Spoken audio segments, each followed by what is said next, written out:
Y otro de los puntos claves es lo que nos dice el numeral 4, es más conocido como la teoría del árbol de los frutos envenenados, que nos dice: las pruebas obtenidas o actuadas con violación a la Constitución o a la ley no tendrán validez alguna y carecerán de eficacia probatoria. Y esto es muy importante señalar. El valor probatorio no solo va a estar contenido en el hecho de la información que le pueda transmitir un juez, sino va a estar basado en su legitimidad, y esto explicándose como el hecho de cómo ha sido conseguida la prueba. Usted puede declarar, o un testigo puede declarar, que lo vio delinquiendo a X persona. Eso es decir, si el testigo o la persona, peor aún el procesado, indicó alguna situación sin un abogado, o coaccionado, por ejemplo, sea el procesado y el procesado haya estado amenazado por los policías que realizaron su detención, esa prueba, aunque transmita un hecho a los jueces, no tendrá eficacia alguna penalmente hablando. ¿Por qué? Por prohibición constitucional. Y por eso no solo el elemento probatorio va a ser importante que informe, que ayude a tener certeza jurídica, sino que va a ser importante cuidar su legalidad. Y esto es importante por lo que nosotros dijimos anteriormente, porque la finalidad de este código va a ser, como primer punto, comenzar a delimitar la capacidad sancionatoria que tiene el Estado. El principio de favorabilidad, también recogido en nuestra Constitución, en el numeral 5, establece que en caso de conflicto entre dos leyes de la misma materia que contemplen sanciones diferentes para un mismo hecho, se aplicará la menos rigurosa, aun cuando su promulgación sea posterior a la infracción. Y en caso de duda, se aplicará la norma en el sentido más favorable a la persona infractora. Y en este caso aquí se recogen dos principios.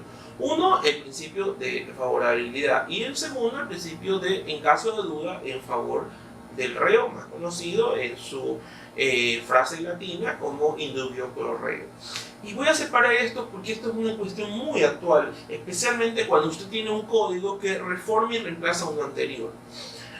Cuando salió la tabla de drogas, usted recordará que previamente a la tipificación de las conductas de tráfico de estupefacientes, de acuerdo a la cantidad, no había discrimen en relación a el alta transferencia de drogas o a la alta tendencia de drogas y la mínima. Es así que usted podía recibir más o menos la misma sanción por tener una cantidad que era considerada un poco más allá del consumo personal a tener un contenedor lleno de drogas.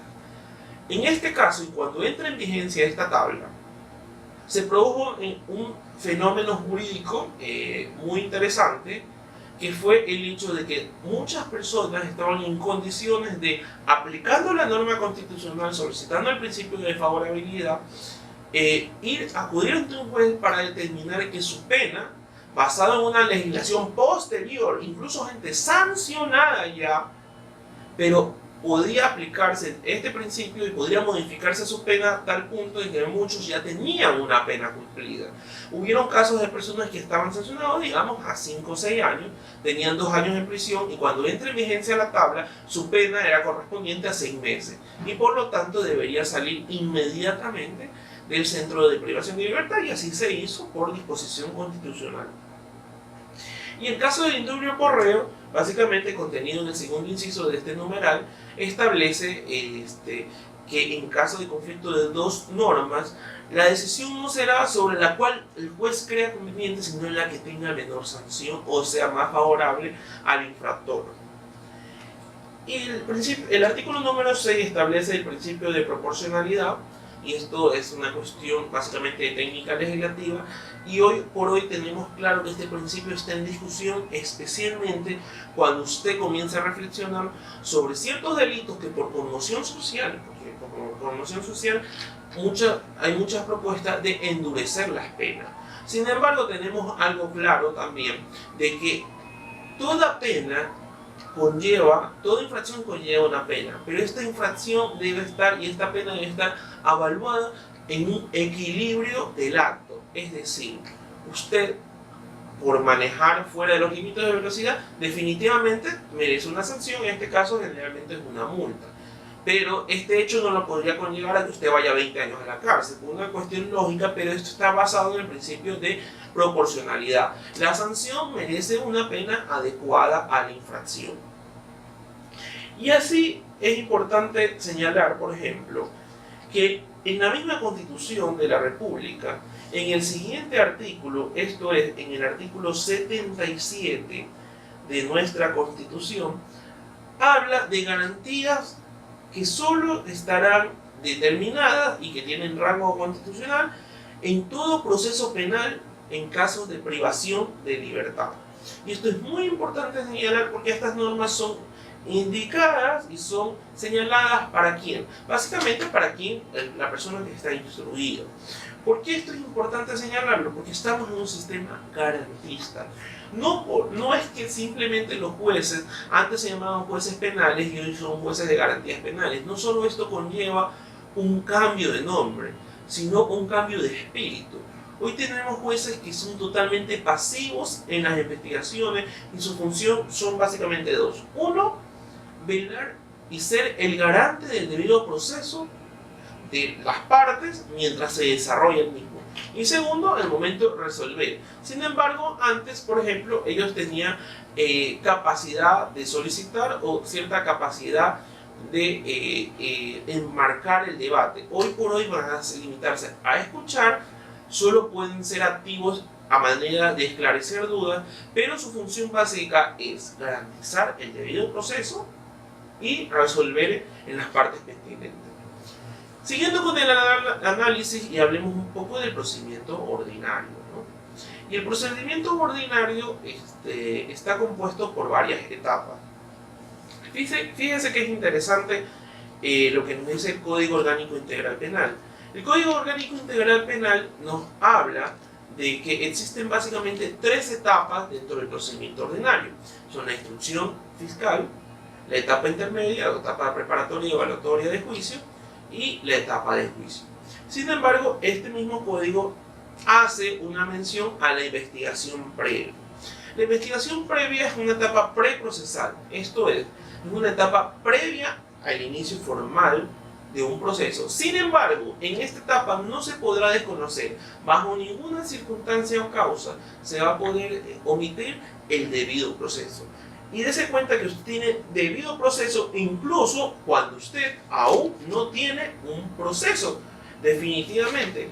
¿Por qué? Porque se establece que cuando interviene el aparato punitivo del Estado, en este caso representado por un fiscal, en ese momento ya usted tiene derecho a todas las garantías que señala el artículo 76 y el artículo 77, como lo habíamos señalado hace un momento. Entonces, en la indagación previa, asimismo, usted podrá tener y rendir versiones en la compañía de un abogado, tiene derecho, y el fiscal tiene la obligación de despacharle no solo las pruebas de cargo, sino de descargo, y también la presunta víctima tiene derecho a realizar solicitudes. El artículo 589 nos establece las etapas del proceso y nos dice: el procedimiento ordinario se desarrollará en las siguientes etapas: instrucción, evaluación y preparatoria de juicio y etapa de juicio. Y cada una de estas etapas tiene finalidades distintas que nuestro código los va a señalar. Así tenemos que, por ejemplo, y al hablar de la instrucción fiscal, el artículo 590 nos señala: la etapa de instrucción tiene como finalidad determinar elementos de comisión de cargo y descargo que permita formular o no una acusación en contra de la persona procesada. Y es interesante señalar que esta etapa, que comienza con una audiencia, es una audiencia de formulación de cargos, es la que dará inicio formalmente ¿a qué? A un proceso penal. En este caso, tenemos claro que también se marca una duración establecida dentro del proceso. Y nos habla el artículo 592 de que toda instrucción fiscal durará en un procedimiento ordinario 90 días. Es importante recordar que en el proceso penal se cuentan todos los días de acuerdo a lo que dice el Código Orgánico Integral Penal. Sin embargo, hace excepciones. Para los delitos de tránsito serán 45 días, para los delitos flagrantes serán 30 días. Y también establece que en casos de vinculaciones se podrá adicionar a los 90 días 30 días, pero en ningún caso una instrucción fiscal podrá durar más de 120 días corridos, como le decía.